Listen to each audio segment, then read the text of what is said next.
Située dans le département de l'Aveyron, l'Ailleul est réputée pour ses couteaux, certes, mais aussi pour sa gastronomie. Petite commune campée sur le plateau central de l'Aubrac, l'Ailleul respire l'authenticité, la sérénité et la douceur de vivre. La beauté des paysages et la quiétude des lieux feront de votre passage un instant unique, empli de charme et de souvenirs aux senteurs parfumées.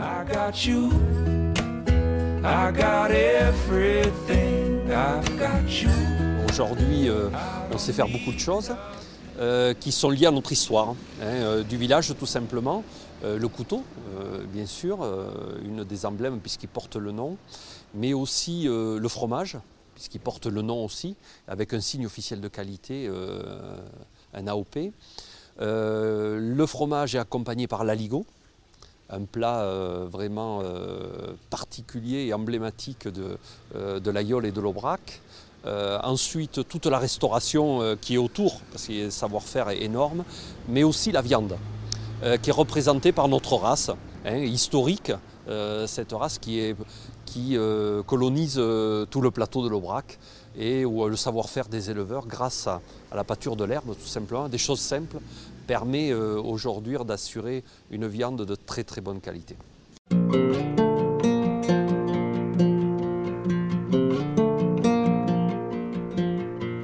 Bordé de pâturages, le bourg compte un peu plus de 1300 habitants et regorge de trésors cachés. Sur la place du Foirail, le taureau de l'Ailleul, représentant de la race Aubrac, veille sur le village depuis 1947, certains lui accordant même des vertus de porte-bonheur. Puis alors un climat particulier, parce qu'il peut changer très vite. Alors un climat particulier, mais je dirais c'est un atout extraordinaire.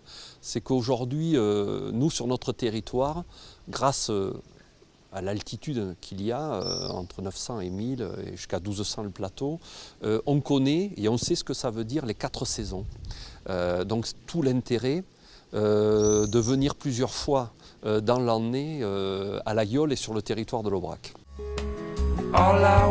Écoutez, observez, respirez, le souffle de l'Aubrac ramène au dépaysement, au terroir et à l'authentique.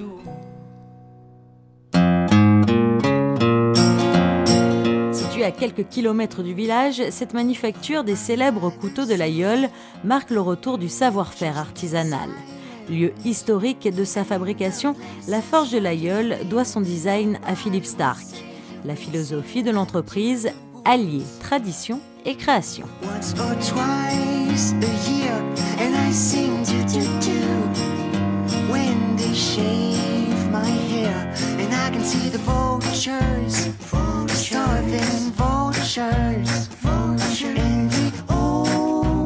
L'histoire du couteau de l'Ailleul, elle a un peu plus de 200 ans, puisqu'en fait le premier coutelier qui s'installait à l'Ailleul, c'est en 1827, c'était M. Moulin. Alors quand on dit qu'il s'installait à l'Ailleul, il était déjà à l'Ailleul, mais il fabriquait tous les objets coupants destinés en fait au travail des paysans. Donc ça allait aussi bien du soc de charrue qu'à la faux, qu'au couteau. Et en 1827, ce monsieur Moulin décida de ne vivre que du couteau. Alors aujourd'hui, quand on dit ça, ça ne veut pas dire grand-chose, mais revenez en 1800 à l'Ailleul, il n'y avait pas de route, il n'y avait strictement rien. Quand on était à l'Ailleul, on vivait toute sa vie à l'Ailleul et on ne partait pas de l'Ailleul. Donc ça veut dire que déjà en 1800, il y avait un commerce suffisant, un attachement suffisant des gens locaux au couteau pour pouvoir en vivre. Donc on voit que c'est quand même un couteau vraiment de territoire, un couteau de rattaché à un terroir. Et à quoi servait ce couteau? Alors il servait, c'est une expression très connue, avec un couteau on peut tout faire. Un couteau vous pouvez manger, vous n'avez pas besoin d'une fourchette et d'une cuillère pour manger. La soupe vous la buvez, il suffit d'un couteau pour piquer. Un couteau ça permettait de faire un bâton pour aller aux vaches. Un couteau ça permettait de couper une ficelle. Un couteau on peut tout faire avec un couteau. C'était vraiment l'outil de tous les jours pour aller au champ.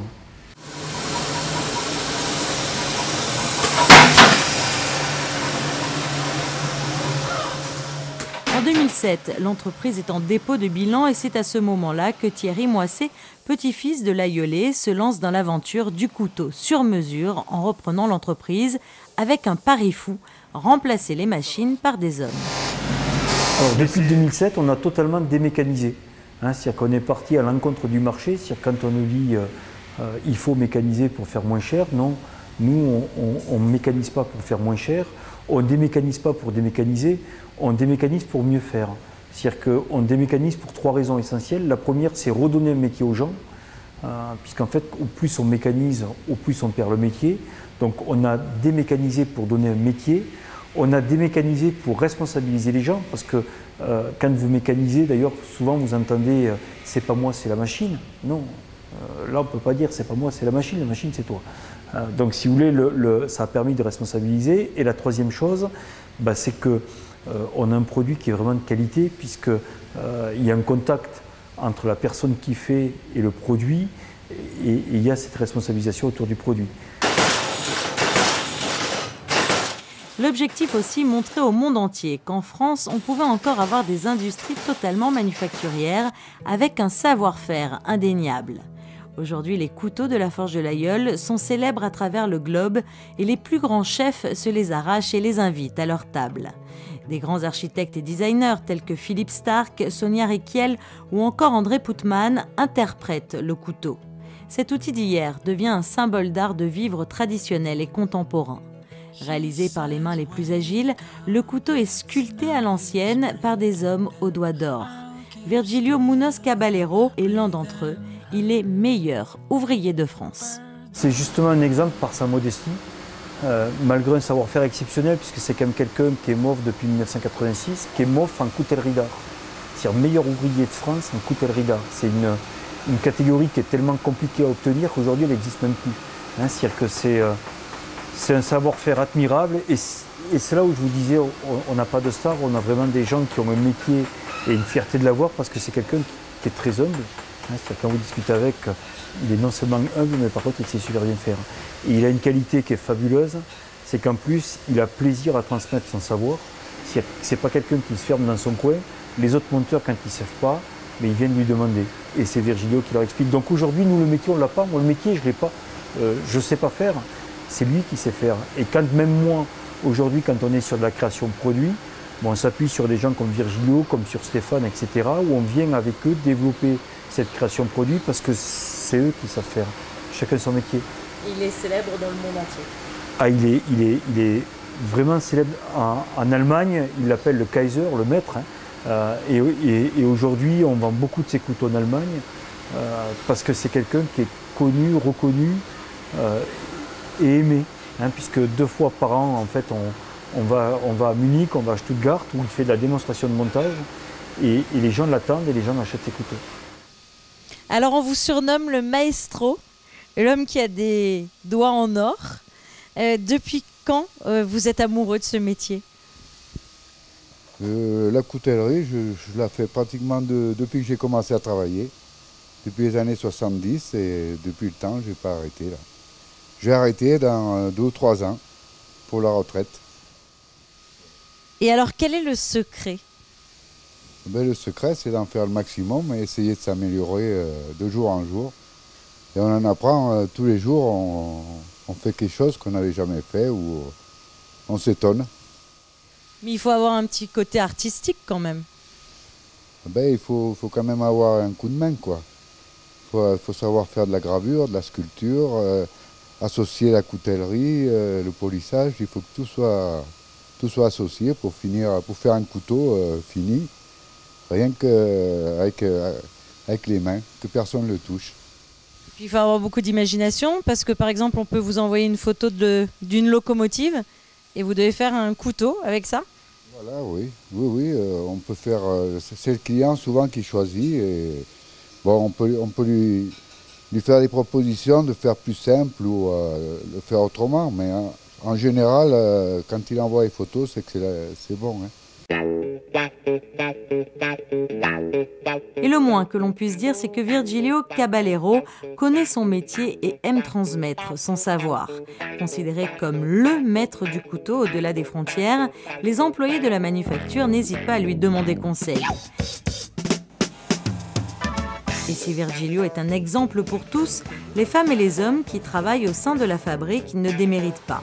C'est pourquoi nous avons décidé de plonger pour vous au corps même de l'entreprise et de partir avec le maître des lieux à la rencontre de ces petites mains aux doigts d'or, les couteliers de la Forge de l'Ailleul.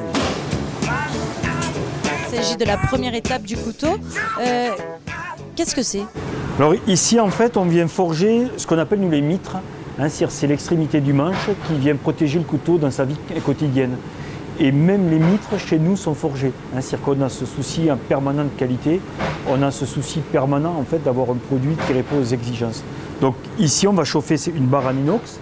Cette barre en inox va être chauffée, on va taper et ici on va forger la forme de la mitre. Et vous verrez par la suite en fait cette mitre est découpée manuellement bien entendu pour ensuite venir sur les extrémités des manches.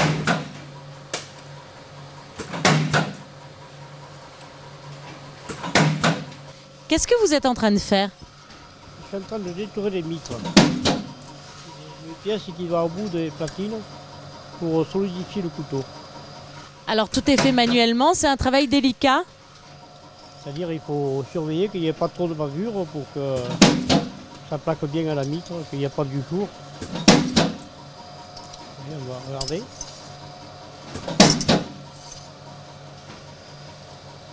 Pour que ce soit bien plat, qu'il n'y ait pas de bavure, pour que la platine se colle bien à la mitre.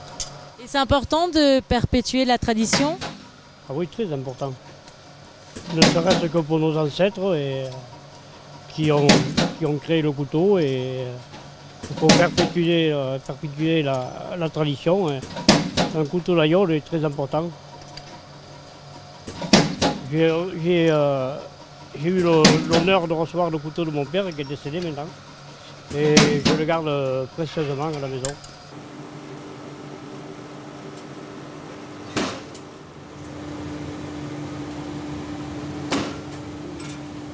Ici en fait on est à la forge, donc on est vraiment dans le cœur de métier, hein, puisque la partie essentielle d'un couteau c'est la lame, donc c'est vraiment là où se concentre toute la qualité du produit, tout ce savoir-faire. On est dans une forge. Alors quand on dit une forge, on est vraiment dans le travail du métal, c'est-à-dire qu'en fait on va chauffer notre métal à un peu plus de 1000 degrés. Alors la couleur c'est rouge cerise en fait, hein, puisqu'ici on parle plus en couleur qu'en température. Et ensuite on va venir taper dessus avec des presses pour donner une forme. Est-ce qu'il existe différents types de lames? Alors il existe différents types de lames, il existe différents types d'acier. On va aller des aciers tout inox à des aciers tout carbone. Les aciers tout carbone ayant une meilleure coupe que les aciers tout inox. Les aciers tout inox ayant une meilleure résistance à la corrosion que les aciers tout carbone. En sachant que nous, on a un parti pris, puisqu'en fait, on utilise un acier français. On forge ce qu'on appelle un acier français laminé à chaud, qui est fabriqué sur Bonpertuis. C'est-à-dire qu'on a vraiment opté pour un acier de qualité, un compromis entre la coupe et la résistance à la corrosion. Et ensuite, il y a tout un travail sur le manche, parce que le manche est important, hein, puisqu'en fait, le manche contribue aussi à cette appartenance et à choisir son couteau. Donc on va travailler aussi bien du bois que de la corde, que des matières très spéciales qu'on verra par la suite, comme de l'ivoire de mammouth ou de la molaire de mammouth ou de la nacre, de la jade, etc. Voilà. Donc là, on est vraiment dans le stock de bois. Donc le bois, on le coupe nous-mêmes. Alors pourquoi on le coupe nous-mêmes? Parce que tout simplement, on ne veut aucune empreinte écologique. C'est-à-dire que quand on va couper ce qu'on appelle de la loupe, ou on va couper un petit bout d'olivier ou un petit bout de genévrier, on ne veut pas que derrière nous, on puisse retrouver une trace de cette coupe. Donc en fait, on est dans une coupe très sélective. Ça nous permet aussi d'être très sélectif dans la sélection des essences et de vraiment prendre la partie qui est intéressante. C'est-à-dire que ça ne sert à rien de couper un arbre pour en garder 20 cm. Voilà. La corne, c'est pareil. On a redémarré une filière, puisqu'on a redémarré une filière avec les paysans d'Aubrac sur de la corne de vache d'Aubrac. Vous allez retrouver du bois de serre, etc. Qu'est-ce que vous êtes en train de faire? Je suis en train de tracer du 12 de pleine manche en ivoire, l'ivoire d'éléphant. Voilà. Comment on choisit les plus belles parties? Eh bien, à l'œil humain, c'est plus les machines, là, c'est l'œil humain qui choisit et qui fait qu'on essaie de tirer le maximum dans une pièce de bois ou d'ivoire ou de corne pour avoir le couteau le plus symétrique possible. Et quelle est la matière la plus délicate à travailler? Pour moi, c'est l'ivoire, bon, vu sa rareté. Est-ce qu'on a la pression un petit peu? Oui, parce que quand on travaille une pièce comme ça, eh bien, on en tire le maximum, on essaie d'avoir une lame qui coupe, qui ne prenne pas trop de marchandises pour en gaspiller le moins possible. Voilà, mais enfin, c'est quand même, comme c'est une matière noble, que j'aime bien travailler.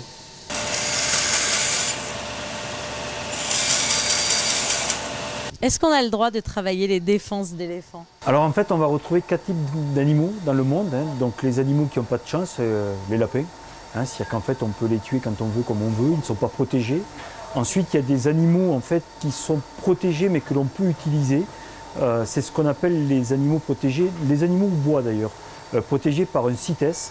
Alors, et j'en profite d'ailleurs pour vraiment insister, si quand vous achetez de l'ivoire d'éléphant, exiger, c'est pas demander, c'est exiger un CITES, parce que le CITES vous garantit que l'animal est mort d'une mort naturelle et que cet animal n'a pas fait l'objet de spéculation pour arriver jusqu'ici. Donc c'est le deuxième type. Alors il y a des éléphants, il y a certains types d'éléphants, pas tous d'ailleurs, puisqu'en fait on a une troisième catégorie d'animaux qui sont les animaux totalement protégés.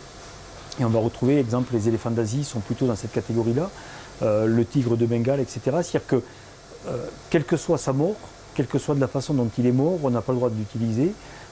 Et après, il y a une quatrième catégorie d'animaux qu'on oublie souvent. Et d'ailleurs, c'est peut-être pas normal qu'elle ne soit pas protégée. C'est les animaux totalement disparus. Le mammouth, il n'y en a plus. C'est un animal qu'on retrouve aujourd'hui par la faune des glaces, donc en fait, ils réapparaissent. Et d'ailleurs, je trouve regrettable qu'il ne soit pas plus protégé que ça, parce que du coup, c'est quand même un patrimoine, c'est un héritage. Et comme il n'est pas du tout réglementé, on est en train d'en faire tout et n'importe quoi. Et n'importe qui fait n'importe quoi avec cette catégorie. Pour illustrer mes propos, vous voyez, regardez ici, vous allez retrouver du bois de serre, ici vous allez retrouver de la corne de vache d'Aubrac. Donc on part vraiment de la matière première, c'est-à-dire que telle qu'elle a été écornée. Et de cette corne, en fait, on va garder, nous, la pointe, ce qu'on appelle la pointe de corne. Et de cette pointe de corne, on va voir par la suite, on va la scier et on va en faire des couteaux. Alors vous allez retrouver la même chose sur les essences de bois. Là, vous allez retrouver de l'olivier. Là, vous allez donc de l'olivier qui vient d'à côté de Pic-Saint-Loup. Donc pas très loin d'ici, c'est du bois des Cévennes. Alors vous voyez, on a vraiment que les parties intéressantes, c'est-à-dire les parties très veineuses. Du pistachier. Alors le bois qu'on aime beaucoup ici, dans le Laguiole, c'est le genevrier. Alors c'est un bois qui est, en plus, qui est historique, qui est très joli, qui est très noueux. Alors il faut se méfier, vous voyez, quand on parle d'un bois comme ça, quand on voit les nervures, c'est un bois qui a un peu plus de 80 ans. C'est-à-dire que c'est pour ça que c'est aussi important de la façon dont on coupe le bois, parce que c'est un petit diamètre, mais c'est un petit diamètre qui a quand même 80 ans d'existence, donc on ne peut pas tout abîmer. Alors chaque couteau Laguiole est unique? Alors chaque couteau de la forge est un couteau unique, et chaque couteau de la forge, vous voyez, c'est-à-dire qu'aussi bien dans le choix de nos aciers français, que dans le choix de nos bois, on sait d'où viennent les choses. C'est-à-dire que les choses, en sachant d'où elles viennent, elles ont un sens. Et en fait, on est là pour donner un sens à nos produits et transmettre ce sens à nos clients, de façon à ce que nos clients puissent à quelque part être fiers d'avoir un couteau qui a respecté l'environnement, qui a respecté la coupe du bois, qui a respecté l'essence même de ce bois, sur des aciers français, etc., etc. Donc on est vraiment dans le... On dit souvent, un Laguiole, c'est un couteau fait par une main pour une main. On est vraiment dans un couteau fait par une main et pour une main.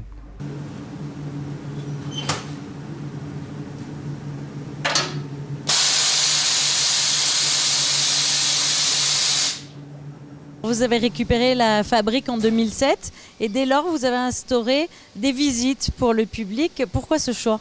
Alors, si vous voulez, quand je suis arrivé moi, en 2007, donc l'entreprise était en dépôt de bilan et on avait constamment la question est-ce que c'est bien fait ici? Comment c'est fabriqué? Est-ce que c'est bien fait à la main? Est-ce que c'est fait artisanalement, etc. Et si vous voulez, la meilleure façon de répondre aux gens, c'est de dire écoutez, nous on vous dit rien. Rentrez dans l'entreprise, faites-vous une opinion, regardez comment c'est fait, discutez avec les salariés éventuellement. Ils font comme à la maison, au rythme où ils souhaitent. C'est vraiment du total sur mesure. Mais il y a aussi une autre raison à ça. Je pense qu'on doit susciter l'envie, mais l'envie des gamins. C'est-à-dire qu'il y a quelque chose qu'on perd aujourd'hui dans notre société, c'est le goût du métier. C'est la fierté d'avoir un métier, la fierté de savoir faire quelque chose. Et le fait de visiter, j'espère, que ça peut donner une vocation à certains gamins. C'est-à-dire que les gamins sortent en disant « mais moi, c'est ce métier-là que je veux faire plus tard ». Et ça, c'est important aussi.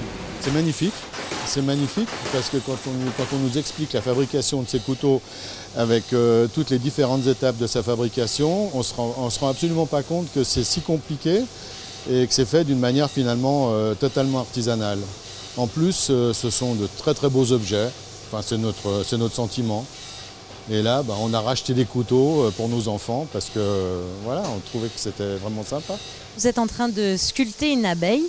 Quelle est la complexité?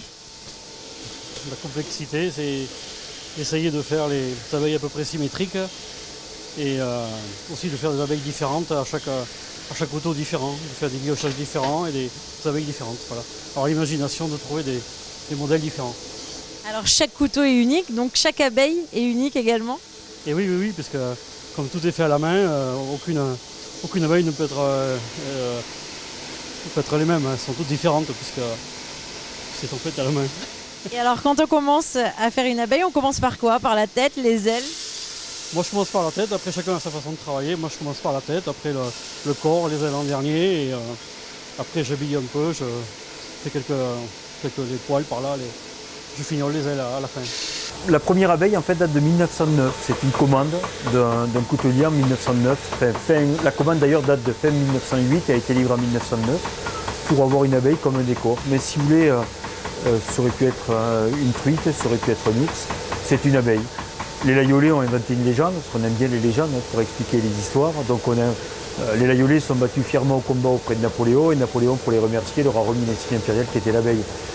Mais en 1909, Napoléon, ça faisait un petit moment qu'il n'existait plus, donc on est vraiment dans la légende. Alors, souvent on nous dit est-ce que c'est une mouche ou est-ce que c'est une abeille, hein? Alors, quand on prend un couteau, l'extrémité d'un ressort, cette partie-là s'appelle une mouche, excusez-moi. Et dans ce cas-là, la mouche de ce ressort, c'est une abeille, hein? Mais ça pourrait être une truite. Avant 1909, on retrouvait beaucoup de décors floraux, on retrouvait beaucoup de trèfles à 4 feuilles, parce que ça portait bonheur. On trouvait des poissons, on trouvait un peu de tout. Donc si vous voulez, l'abeille n'est pas une caractéristique du layol. L'abeille est arrivée bien après.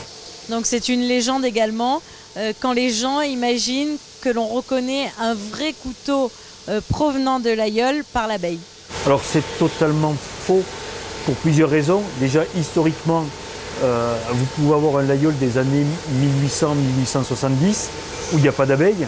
Et c'est pourtant bien un layol qui était fabriqué à l'aïeul. Hein, c'est-à-dire qu'on réédite